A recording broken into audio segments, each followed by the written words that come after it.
ரேவதி, எல்லாருக்கும் உன்ன மாதிரி நல்ல மாமியார் கிடைச்சிருவாங்களா என்ன? அந்த விதத்துல நீ ரொம்ப அதிர்ஷ்டம் பண்ணவ. அத நினைச்சு நீ சந்தோஷப்படு. ஆமா ஆமா, பெரிய அதிர்ஷ்டம் தான்.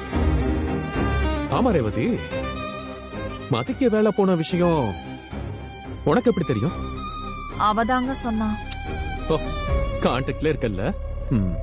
சரி ரேவதி, ஆமா சுரேஷுக்கு அந்த விஷயம் தெரியுமா?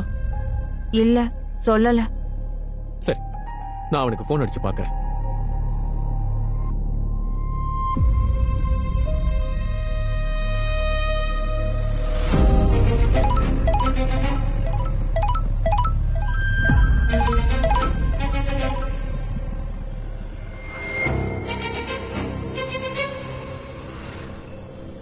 மாமா. சுரேஷ், எங்கடா இருக்க? வேலையில இருக்கியா? பிஸியா? இல்ல மாமா, மதிய காலேஜ்ல இருந்து பிக்கப் பண்ண வீட்டுக்கு கூட்டு போயிட்டு இருக்கேன்.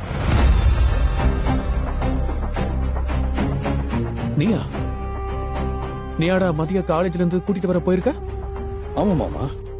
சரி சுரேஷ், அப்ப நான் அப்புறம் பேசுறேன், வைக்கிறேன். மாமா, எதுக்கு கூப்பிட்டீங்க? அது வேற ஒண்ணும் இல்லடா, உன் அக்கா இப்பதான் சொன்னா மதிக்கு வேலை போயிருச்சுன்னு.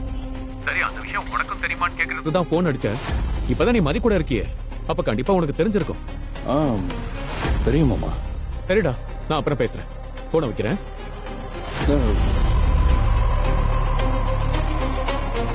என்னடி, உன் தம்பி மதிய கூப்பிட காலேஜ் வரைக்கும் போயிருக்கான்? உன் தம்பி ரொம்பவே மாறிட்டான் போல. நல்ல விஷயம் தானேங்க.